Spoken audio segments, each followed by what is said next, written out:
Hello everyone and welcome back to part 5 of today's lecture series on Domestic Decoration 1, Household Display. In this section, I am going to talk to you about mosaics and other household decorations. This is really just a reminder that although Roman wall paintings is my specialty and therefore something that I focus on and also something that is very common in the houses that you will be exploring, there are other forms of household decoration that are equally important. So I want to start by returning to the House of the Faun in Pompeii, which is a house I visited in our lecture last week. And in this case, the House of the Faun serves as a really great example of the way that wall painting isn't everything. Most of the wall painting in the House of the Faun is from that first style, the incrustation style, where we have the painted blocks of faux marble, which may be picked out in 3D just a little bit in stucco so that it looks like it's real, like the real material. As you may remember, the House of the Faun is full of beautiful and detailed and ornate mosaics. The floors of the house are just riddled with these, everything from the Alexander mosaic to these adorable little cartoony doves stealing pearls out of a jewelry box. So there's this great deal of humor and a lot of range in terms of the material that is being represented in the floor mosaics of the house. And the pattern of a sort of simpler wall scheme with a more complicated floor decoration is one that shows up sort of frequently in Pompeian houses, right? The weight of the decorative, the more complex decoration may fall in one medium over the other. And in the case of the House of the Faun, it's really the mosaics that are the most impressive artworks that we see. So I want to take you on a brief exploration of the house to just see how we can use these websites that I've given you as a way of working towards reconstructing a larger decorative environment and taking into account different aspects of these houses. So let me pull this up. Here I have already navigated to the House of the Faun page of Pompeian Pictures. And if I scroll down here, I can see people hanging out in the courtyard, in the Peristyle garden, some evidence of very faded first style wall painting. If I go down, we get some amphorae that were found there, right? Some vessels, storage vessels and transportation vessels that were found in the house. So we get a sense of maybe the contents. Here you can see an old archival photo that really highlights some of the picked out stucco masonry style painting that we see. But if I continue down, we will eventually get to non-painted elements, right? Here we have like a well cover. We have this statuette of a sphinx, or a statue of a sphinx rather. It's pretty large. It's a table support. And then we have this statue of a nude male, from two angles, and this marble table, right? So these websites not only have information that shows you different areas of the archaeological site that you can then explore, but they also have information about parts of the decoration that have been moved elsewhere and removed from the houses that belong to other categories of decoration. So I just wanted to give you a quick example of, how you can use these sites to kind of start reconstructing in your mind. Okay, so I have a room that has maybe a marble clawed table in this fancy material with faux marble on the walls that sort of replicates that fancy material, and then a mosaic on the floor that is really drawing my eye towards a scene of a cat eating a bird, for example. Moving onward beyond the House of the Faun, there are some materials that we also get in other contexts of the Bay of Naples area in particular that don't show up at the House of the Faun that I just want to draw your attention to briefly. One example is bronzes. We have a beautiful collection of bronzes from a villa that is situated in Herculaneum or close to Herculaneum called the Villa of the Papyri. And if you look at these bronzes, one thing that I think is interesting to notice is their sort of old-fashioned look, right? We get that sort of blockiness of the body coming out of the heavy draping of the Greek-style peplos gown. We've seen these on the chorus statues all the way back in classical Athens. We have sort of formalized, a little bit stiff dancing gestures.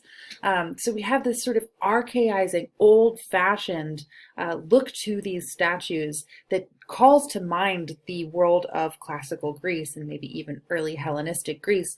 And if we look at some more statues from this same context, here we have a sort of veristic style bronze portrait known for some time as the pseudo Seneca, because he looks like one might imagine a Roman philosopher to look.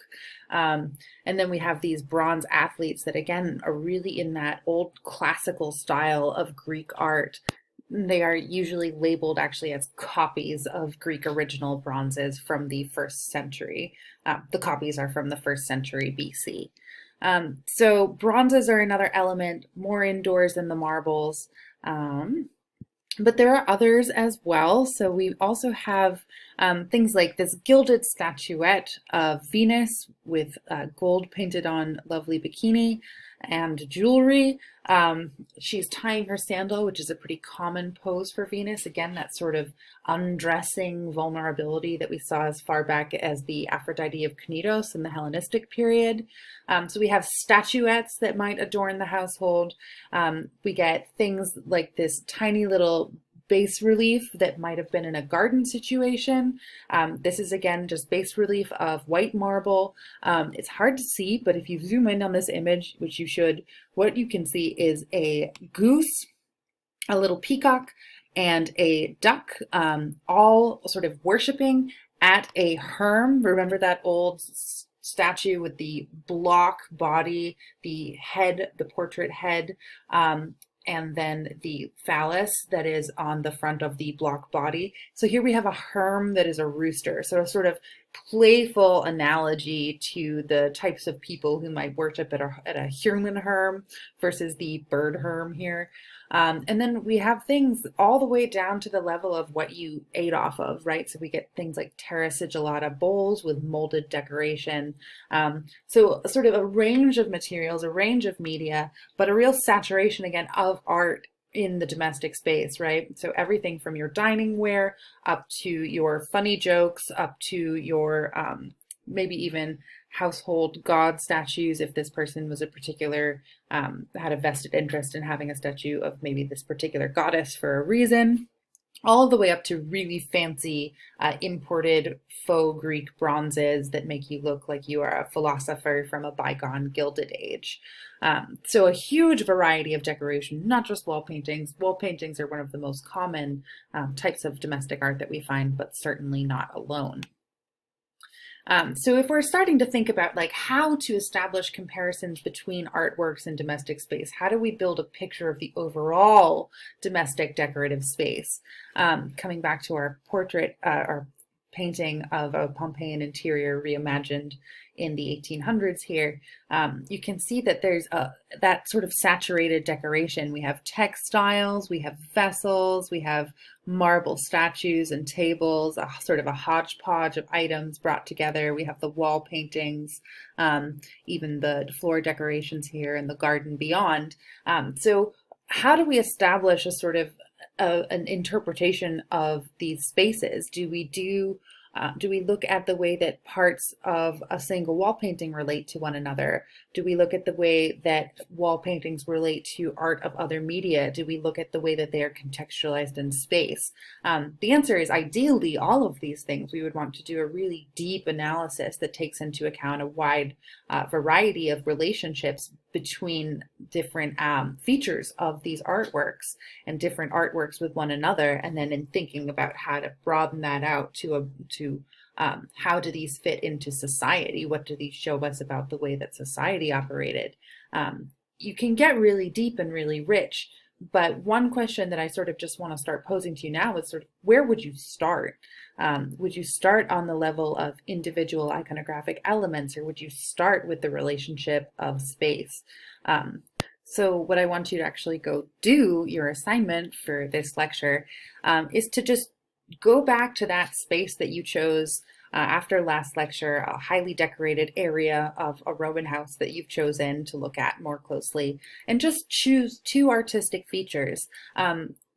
I don't have a preference about what level you're working on here. So it could be two parts of the same painted wall, or it could be a wall painting and a statuette that you know was nearby. It could be two different wall paintings that face one another or associated in some way. It could be the architectural features of the space and a mosaic.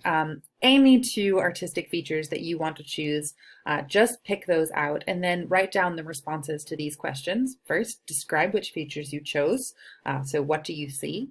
And then the second question is, where would you think that the space, the context that you are drawing these features from falls on our axes from a couple lectures back of grand, humble, and public, private? Do these pictures, these images, these artworks show up in a grand and public space, in a grand and private space, in a humble public space, or in a humble private space? And why do you think why do you think you're choosing sort of the right quadrant of these axes to place these objects? And that is your assignment for right now, and I will see you in the next lecture. Thank you very much.